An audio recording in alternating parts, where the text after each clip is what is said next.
Hi hello மக்களே வணக்கம். நான் உங்கள் தோழி ஜீவா சுப்பிரமணியம். இன்னைக்கு நம்ம பிக் பாஸ் பார்த்து முடிச்சாச்சு. சில யூனிக்கான சில விஷயங்களை மட்டும் பேசலாம். ஆனால் நிறைய பேசுறதுக்கு இங்கே நிறைய கண்டென்ட் பண்ணுறாங்க. ஆனால் இது வந்து தேவையில்லாத கண்டென்ட்டாகவே இருக்குது. ஸோ நேரடியாக நம்ம விவாதத்துக்குள்ளே போயிடலாம். இதில் வந்து நான் பிரஜன் அவர்களை பற்றி இன்னைக்கு நான் பேசலான் இருக்கேன். அவர் பேசும்போது நான் வந்து என் ஒய்ஃபை தவிர யாரையுமே தொட்டதில்லை அப்படின்லாம் சம்டைம்ஸ் சொல்லியிருந்தேன். நான் பேச்சுலர் இல்லை, எனக்கு ஒய்ஃப் இருக்காங்க அப்படின்லாம் சொன்னார். ஆனால் இன்னைக்கு வந்து திவ்யாவை வந்து ஹக் பண்ணி அவரோட அன்பை வந்து வெளிப்படுத்துறாரு. ஸோ நல்லது தான். இதுவே பார்வதி அவர்கள் தொடும்போது எனக்கு அப்படி ஒரு தங்கை தேவையில்லை, நிறைய பிரச்சனை பண்ணார். ஆனால் இன்னைக்கு வந்து ஒரு விஷயம் பண்ணார். அதை வந்து எல்லாருக்கும் என்னையா நீ இப்படி பண்ணுற அப்படின்ற மாதிரி இருந்தது. பட் ரொம்ப சந்தோஷம். என்ன சொல்கிறது. அப்புறம் திவாகர் அவர்களும் பாரு அவர்களும் எஃப்ஜே அவர்களும் தூக்கி கடைசி ரவுண்டில் வச்சுருந்தாங்க. ஏன் திரும்ப திரும்ப பிக் பாஸ் வந்து கனி அவர்களை வந்து ஜட்ஜு மாதிரி செலக்ட் பண்ணுறாங்கன்னு தெரியல. ஏன்னா ஏற்கனவே நமக்கு தெரிஞ்சிருச்சு கனி அவர்களுக்கும் பார்வதி அவர்களுக்கும் ஏதோ ஒரு ப்ராப்ளம் இருக்குது. வித் கோமாளி அதான் அப்படி தான் நினைக்கிறேன். நான் எனக்கு தெரிஞ்ச எக்ஸாக்டாக அதான் நினைக்கிறேன். ஸோ அதனால் அவங்க அதை வச்சு வன்மம் தீர்க்கிறதுக்காக தான் இங்கே ஒரு விஷயத்த பண்ணுறாங்க. ஆனால் அவங்களுக்கு வந்து நீங்கள் தொடர்ந்து கெஸ்ட்டாக கொடுத்து அவங்களுக்கு ஒரு ஜட்ஜாக கொடுத்து பார்வதியை வேணும்னே அவங்க கிடைக்கிற இடத்துலலாம் டிக்கர் பண்ணிட்டு இருக்காங்க. ஸோ அதுதான் இங்கேயும் பண்ணுறாங்க. இன்னொரு விஷயம் என்னன்னா, பார்வதி எல்லாத்துக்கும் டிக்கர் பண்ண தான் எல்லாரோட ஒரிஜினல் ஃபேஸ் வெளியே வருது. ஆக்சுவலாக நீங்கள் விக்கல் அவர்கள் வந்து வர வர அவரோட ஒரிஜினலான குணம் வந்து இப்போ தான் வெளியில் ஒன்று ஒன்றா வெளியே வர ஆரம்பிச்சிருக்கு. ரெண்டாவது, விக்கல் அவர்கள் வந்து எப்பெல்லாம் டைம் கிடைக்குதோ அங்கெல்லாம் வந்து நிறைய விஷயங்கள் வந்து பண்ணிட்டு இருக்காங்க. அது வந்து ரொம்ப நான் பார்த்து எழுதி வச்சிருக்கேன். அதை பார்த்து தான் பேசுகிறேன், தப்பாக நினச்சிக்காதீங்க. நிறைய விஷயங்கள் அவர் வந்து பேசுறது வந்து இப்போ தான் ஒன்றும் உண்மையான முகமே தெரியுது.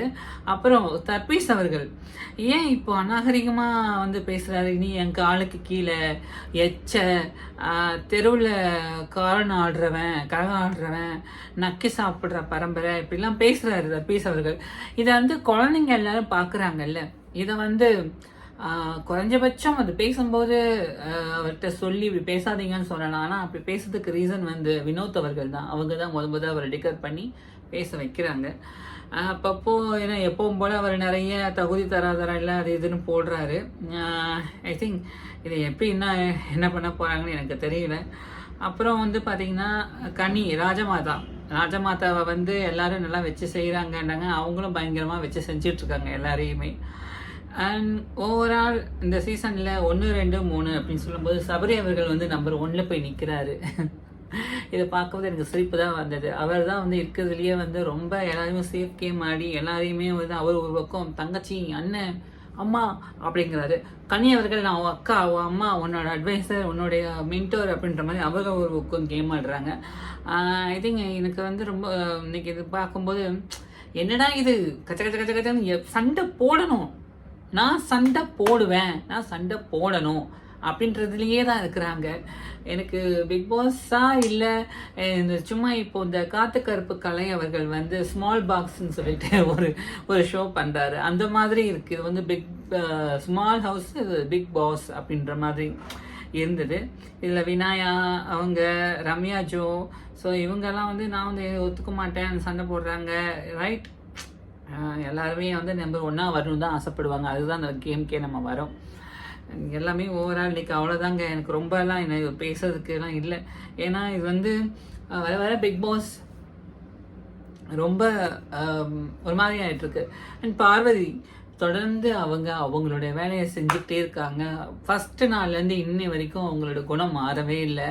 ஸோ லவ் யூ எல்லாருக்குமே. என்ன நடக்கும்னு யாருக்குமே தெரியாது. இன்னும் நாட்கள் இருக்குது. ஸோ யாருக்கும் யாரை வேணுனாலும் பிடிக்கலாம். ஆனால் மக்களே எல்லாரும் நான் வந்து பாருவை பற்றி பேசுறதுனால பாருவோட சப்போர்ட்டர் அப்படின்னு நினச்சிடாதீங்க. எனக்கு எல்லாரையுமே பிடிக்கும். ஆனால் கரெக்டான பீப்புளை நான் யாருக்கு ஓட் பண்ணன்றதை எப்பவுமே நான் சொல்ல மாட்டேன். நீங்களும் கரெக்டான பீப்புளுக்கு ஓட் பண்ணுங்க. நம்ம ஓட்டில் வந்து நம்ம ஓட்டோட பவர் வந்து ரொம்ப ரொம்ப ரொம்ப ரொம்ப பெருசு. நம்ம ஓட் பண்ணுறதுனால தான் நம்ம ஜனநாயகத்தையே மீட்டெடுக்கிறோம். ஜனநாயக ஆட்சி அமைக்கிறதுக்கான ஒரு அதிகாரம் அந்த ஓட்டு தான். அதை சரியான ஆட்களுக்கு போடணும். அப்போ தான் நம்ம ஓட்டோட வேல்யூ இருக்கும். ஸோ நீங்களும் உங்களுக்கு பிடிச்சவங்களுக்கு கரெக்டாக அனலைஸ் பண்ணி அவங்களுக்கு ஓட் பண்ணுங்கள். ஐ திங்க் இந்த பிக் பாஸ் வந்து என்ன சொல்கிறது, கச்ச கச்ச கச்ச கச்ச கஜன்னு தான் இருக்குது. அது எப்படின்னு சொல்ல தெரியல எனக்கு. ஸோ தொடர்ந்து பேசுவோம், நாளைக்கு நம்ம பேசுவோம். இன்றைக்கி நான் நிறைய பார்த்தேன், பட் எனக்கு பிடிக்கவே இல்லை இன்னைக்கு தான் இருக்குது. ஸோ உங்களை போல நானும் தான் டிசப்பாயிண்ட் ஆகிட்டேன். ஆனால் சண்டை போடணுன்றது அவங்க வந்து ரொம்ப இறங்கி பண்ணுறாங்க. அது ஏன் சண்டை போடணும்னு ஒரு விஷயம் இருக்குல்ல, அது தெரிய மாட்டேங்குது. வழக்கம் போல் ஜே, ரம்யா, கமருதீன் கூட சூப்பருங்க, அவர் நல்லா கேம் ஆடுறாருங்க. அப்புறம் அரோரா, அவங்கெல்லாம் கூட அவங்கவுங்க வேலையை அவங்கவுங்க பார்த்துக்கிட்டு சும்மா ஜூனியர் ஆர்டிஸ்ட் மாதிரி பண்ணுறாங்க. முக்கியமான பர்ஃபார்மர்னால் பாரு, விக்கல், வினோத் அவர்கள், தர்பீஸ் அவர்கள், கமருதீன், இவங்கெல்லாம் வந்து எப்பவும் போல் பண்ணுறாங்க. சபரி எப்பவும் போல் ஒரு வேலையை பார்க்குறாரு, ராஜமாதா ஒரு வேலையை பார்க்குறாங்க. ஸோ எல்லாமே வந்து கலந்து கட்டி அடிக்கிறாங்க. ஸோ அது போட்டும் நம்ம இன்றைக்கி இங்கேருந்து போயிடலாம். ஸோ நாளைக்கு தெளிவாக இதை பற்றி இன்னும் நிறைய பேசுவோம். இப்போ தான் ஷூட் போயிட்டு வந்தேன், ரொம்ப ஹாப்பியாக இருக்குது. So I love you, good night எல்லாருக்கும்.